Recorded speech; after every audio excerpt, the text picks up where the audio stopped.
Hey guys, Axislobo here, back with a new kind of video. This one's a hiking review, and today we're going to be covering Tahquitz Canyon Waterfall Trail located in Palm Springs. I've posted all the links, the directions, everything necessary for you to get more information and the directions to this trail on the description, so please check that out if you're interested in trying this out.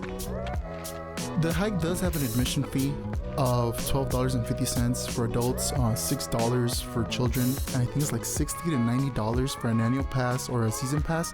And during summer, it's only open Friday through Sunday at specific times.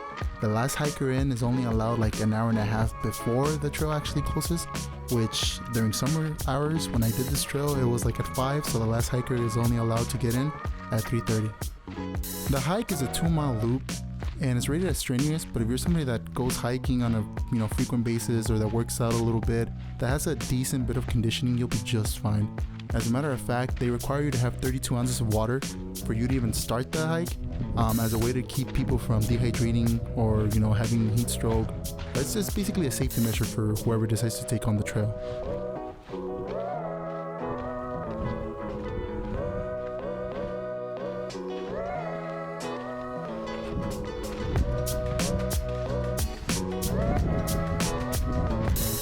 We're approaching the first point of interest. This is the first spot where I felt like you could sit down, catch your breath, drink some water, just take in the sights, and maybe take a picture or two.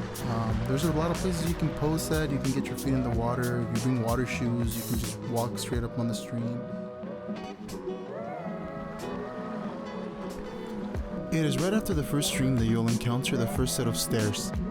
This is where the hike can be considered strenuous, especially considering that you've been hiking for a while. If you haven't stayed hydrated, it can get a bit tiring, especially if you do this hike during summer when the weather gets up to 100 degrees and you're using a face mask.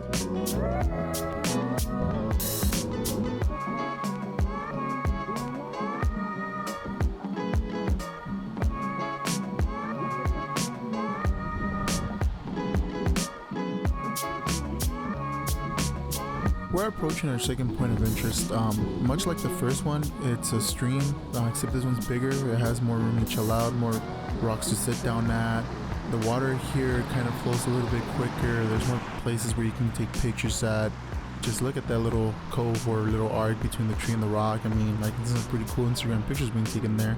And if any of you viewers out there have a DSLR and a wide angle lens, I can see some pretty cool wide angle photography being taken out here.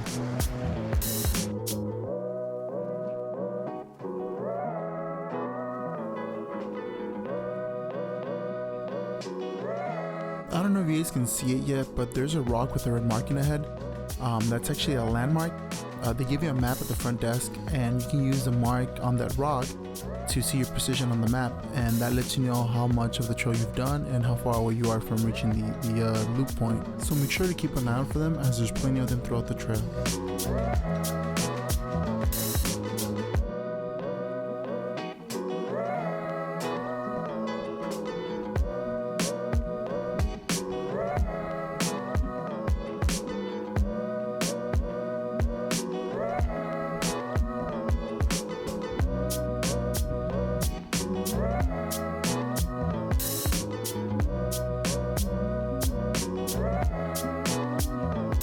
Coming up, I want to say it's the most beautiful stretch of the hike. The plants are greener, there's a little pond right there. It feels fresher, I want to say, because of the combination of the breeze, the larger body of water, and just the shade, how this little section of the trail looks. In this little area, I want to say you can like sit down, chill out, catch your breath, drink a few bottles of water if you need to replenish, and then just keep on going with the trail.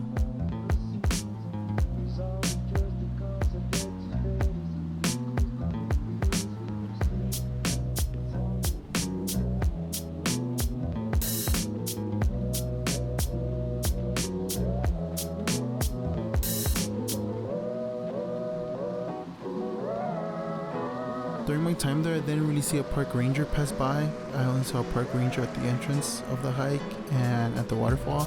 So if you want to go in there, stand on some rocks, just to get better angles for pictures, it's all you. Even if they were to see you, I don't know if there's like some sort of punishment for doing so, because I've seen a lot of pictures like on Instagram of people posing by the great metallic structure that you'll be able to see in a bit, and like posing actually like in the water. So I mean, that's up to your discretion, but if you're into that, you're into that.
Once you see this tree and boulder, you know you've made it. You're basically at the waterfall already. You only have to get past this little section and you'll be able to see it in a bit.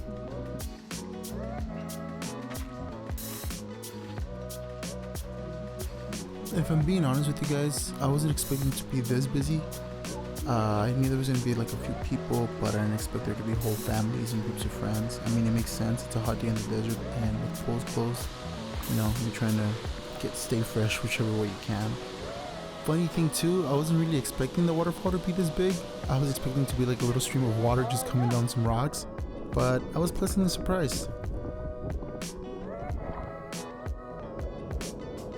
Now, warning those of you that don't know how to swim, I would suggest that you don't even go this deep into it, because it's actually pretty deep.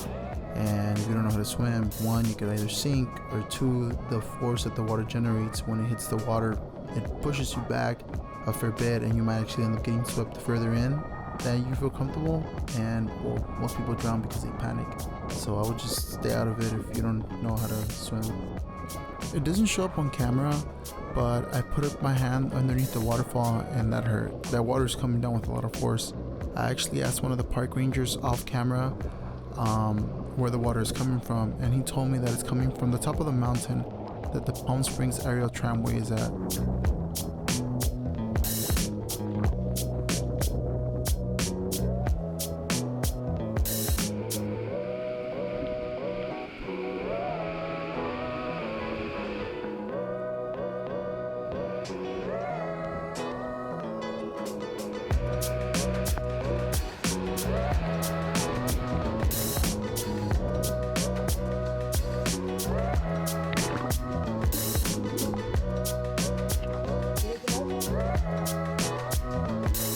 This is a part where you'll be able to get a better view of how deep it actually is.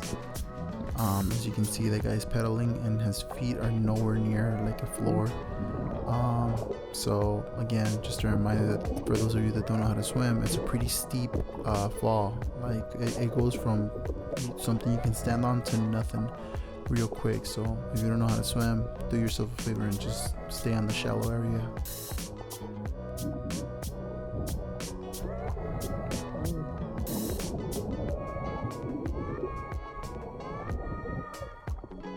One of the things that I did forget to mention was that the water temperature was perfect. I didn't have to wait for my body to acclimate to the coldness or the warmth of the water. You can just walk in there and it's refreshing. It's beyond refreshing. So you don't really have to worry too much about that. Maybe that changes during winter. Maybe it's just because it's summer.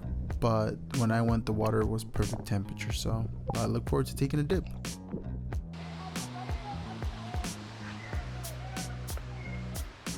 We got into the water for a bit, and now we're gonna go back and complete the loop of the hiking trail. The start of the way back is a bit of an incline, but it's not really too bad because after that it's all downhill, so it makes the hike a whole lot easier.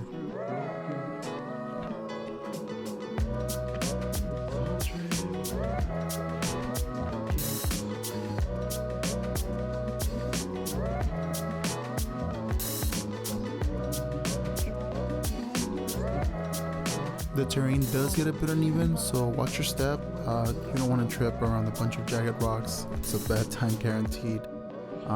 Just be careful. You're basically almost there. You don't want to get hurt when you're about to finish your hike, you know?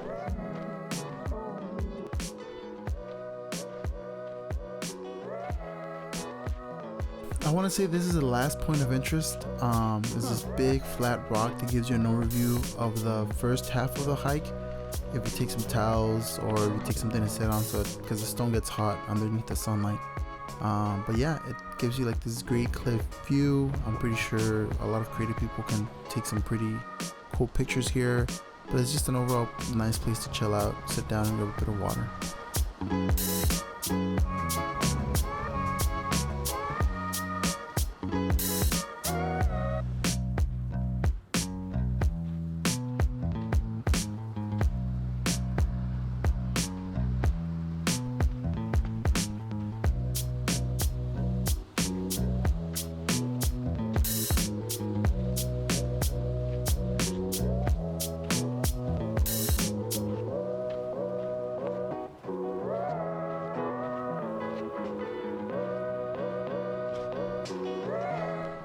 If some of you guys recognize this area, it's because we've been here before.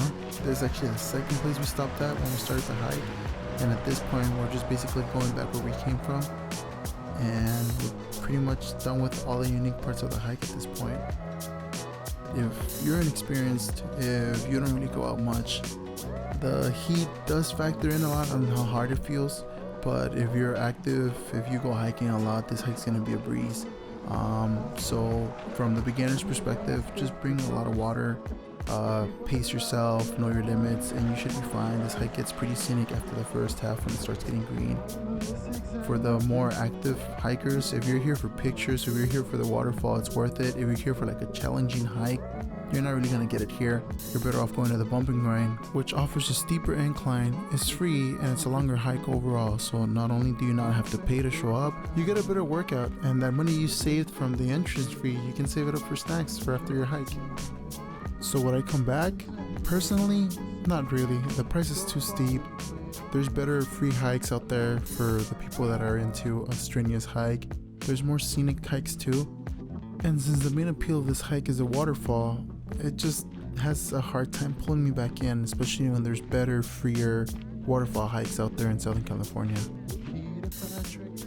That was the first hiking review. If you guys liked it, feel free to like and subscribe. If you guys didn't like it, feel free to let me know in the comment section. But for now, this has been Axislobo. Thank you for watching. Please stay safe out there, and you have a good day, good morning, good afternoon, good night, depending on whatever time it is you're watching the video.